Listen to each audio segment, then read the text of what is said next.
Danau Laukawar adalah satu danau yang berada di Desa Kutagugung, Kecamatan Namanteran di bawah kaki Gunung Sinabung, Kabupaten Karo, Provinsi Sumatera Utara. Menurut masyarakat setempat, sebelum terbentuk menjadi sebuah danau yang indah, Danau Laukawar adalah sebuah desa yang bernama Kawar. Dahulu, daerah tersebut merupakan kawasan pertanian yang sangat subur. Mata pencaharian utama penduduknya adalah bercocok tanam. Hasil pertanian mereka selalu melimpah ruah, meskipun tidak pernah memakai pupuk dan obat-obatan seperti sekarang ini. Suatu waktu terjadi malapetaka besar, sehingga desa Kawar yang pada awalnya merupakan sebuah desa yang subur, menjelma menjadi sebuah danau. Pada zaman dahulu kala tersebutlah dalam sebuah kisah, ada sebuah desa yang sangat subur di daerah Kabupaten Karo. Desa Kawar namanya. Penduduk desa ini umumnya bermata pencaharian sebagai petani. Hasil panen mereka selalu melimpah ruah. Suatu waktu, hasil panen mereka meningkat 2 kali lipat dari tahun sebelumnya. Lumbung-lumbung mereka penuh dengan padi. Bahkan banyak dari mereka yang lumbungnya tidak muat dengan hasil panen. Untuk mensyukuri nikmat Tuhan tersebut, mereka pun bergotong royong untuk mengadakan selamatan dengan menyelenggarakan upacara adat. Pada hari pelaksanaan upacara adat tersebut, Desa Kawar tampak ramai dan semarak. Para penduduk mengenakan pakaian yang berwarna-warni serta perhiasan yang indah.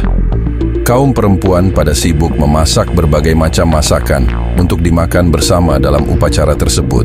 Pelaksanaan upacara juga dimeriahkan dengan pagelaran Gendang Guro-Guro Aron, musik khas masyarakat Karo.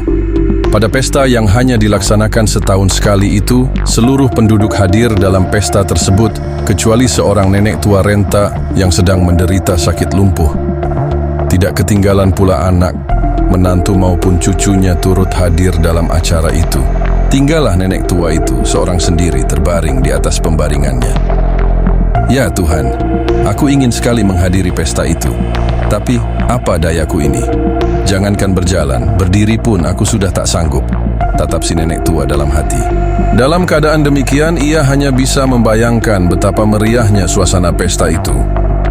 Jika terdengar sayup-sayup suara gendang Guro-Guro Aron didendangkan, teringatlah ketika ia masih remaja.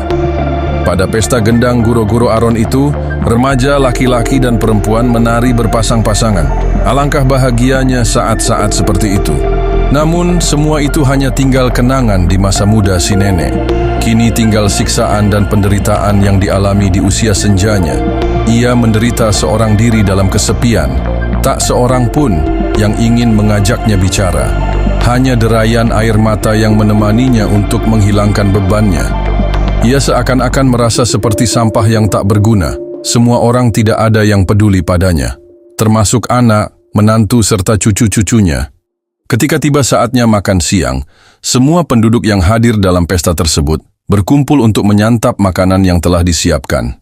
Di sana tersedia daging panggang lembu, kambing dan ayam yang masih hangat. Suasana yang sejuk membuat mereka bertambah lahap dalam menikmati berbagai hidangan tersebut. Di tengah-tengah lahapnya mereka makan sekali-kali terdengar tawa, karena di antara mereka ada saja yang membuat lelucon. Rasa gembira yang berlebihan membuat mereka lupa diri, termasuk anak dan menantu si nenek itu.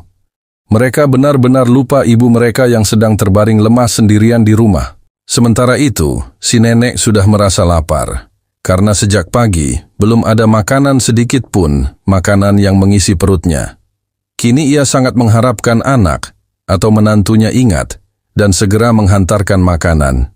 Namun, setelah ditunggu-tunggu, tak seorang pun yang datang. Aduh, perutku rasanya melilit-lilit.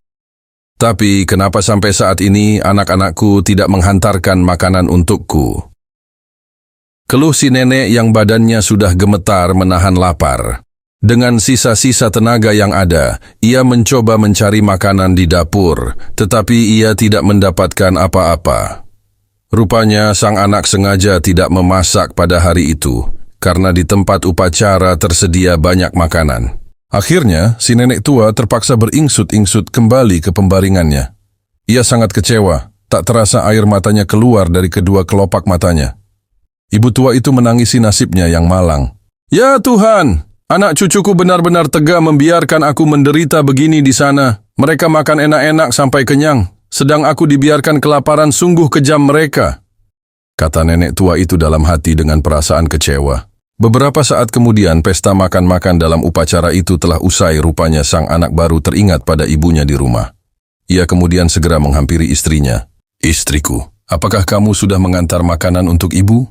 tanya sang suami. "Belum," jawab istrinya. "Kalau begitu, tolong bungkuskan makanan, lalu suruh anak kita menghantarkannya pulang," jawab sang istri. Wanita itu pun segera membungkus makanan lalu menyuruh anaknya, "Anakku, antarkan makanan ini kepada nenek di rumah," perintah sang ibu. "Baik, Bu," jawab anaknya yang langsung berlari sambil membawa makanan itu pulang ke rumah. Sesampainya di rumah, anak itu segera menyerahkan makanan itu kepada neneknya, lalu berlari kembali ke tempat upacara. Alangkah senangnya hati sang nenek. Pada saat lapar seperti itu, tiba-tiba ada yang membawakan makanan. Dengan perasaan gembira, sang nenek pun segera membawa bungkusan itu hanyalah sisa-sisa makanan. Beberapa potong tulang sapi dan kambing yang hampir habis dagingnya. "Ya Tuhan, apakah mereka sudah menganggapku seperti binatang? Kenapa mereka memberiku sisa-sisa makanan dan tulang-tulang?" gumam si nenek tua dengan perasaan kesal. Sebetulnya bungkusan itu berisi daging panggang yang masih utuh. Namun, di tengah perjalanan si cucu telah memakan sebagian isi bungkusan itu, sehingga yang tersisa hanyalah tulang-tulang. Si nenek tua yang tidak mengetahui kejadian yang sebenarnya, mengira anak dan menantunya telah tega melakukan hal itu. Maka, dengan perlakuan itu ia merasa sangat sedih dan terhina. Air matanya pun tak terbendung lagi. Ia kemudian berdoa kepada Tuhan agar mengutuk anak dan menantunya itu. "Ya Tuhan, mereka telah berbuat durhaka kepadaku. Berilah mereka pelajaran." Perempuan tua itu memohon kepada Tuhan yang Maha Kuasa. Baru saja kalimat itu lepas dari mulut si nenek tua. Tiba-tiba terjadi gempa bumi yang sangat dahsyat. Langit pun menjadi mendung, guntur menggelegar bagai memecah langit, dan tak lama kemudian hujan turun dengan lebatnya. Seluruh penduduk yang semula bersukaria tiba-tiba menjadi panik. Suara jerit tangis meminta tolong pun terdengar dari mana-mana. Namun mereka sudah tidak bisa menghindar dari keganasan alam yang sungguh mengerikan itu. Dalam sekejap, desa Kawar yang subur dan makmur tiba-tiba tenggelam. Tak seorang pun penduduknya yang selamat dalam peristiwa itu. Beberapa hari kemudian, desa itu berubah menjadi sebuah kawah besar yang digenangi air. Oleh masyarakat setempat, kawah itu diberi nama Lau Kawar. Selain keindahan alamnya, Danau Lau Kawar juga menyimpan nilai sejarah dan budaya bagi masyarakat Karo. Danau Lau Kawar diduga terbentuk akibat pergerakan lempeng bumi yang berhubungan dengan patahan Toba ribuan tahun lalu. Sedangkan menurut cerita rakyat atau legenda, danau ini muncul dari sumpah seorang nenek kepada anak dan cucunya yang dianggap durhaka karena memberinya sisa makanan. Diketahui nama Lau Kawar berasal dari bahasa Karo, di mana Lau berarti sungai atau air dan Kawar adalah nama daerah tersebut. Danau ini berlokasi di kaki Gunung Sinabung, Kabupaten Karo, Sumatera Utara. Terletak sekitar 70 km dari kota Medan, perjalanan menuju Danau Lau Kawar memerlukan waktu sekitar 3 jam dengan kendaraan darat seperti roda 4 atau sepeda motor. Rute menuju danau ini cukup menantang karena jalanan yang berkelok-kelok dan mendaki, namun pemandangan sepanjang perjalanan menjanjikan suguhan alam yang memesona, mulai dari perbukitan, pepohonan rindang, hingga suasana khas pedesaan di Kabupaten Karo. Danau ini berada di kawasan ekosistem Leuser, KL, berada di ketinggian sekitar 2.451 meter di atas permukaan laut. Danau Lau Kawar menawarkan udara segar dan pemandangan yang menakjubkan. Pemandangan Gunung Sinabung yang berdiri gagah di latar belakang semakin menambah pesona Danau Lau Kawar, terutama saat kabut tipis menutupi sebagian gunung menciptakan suasana damai.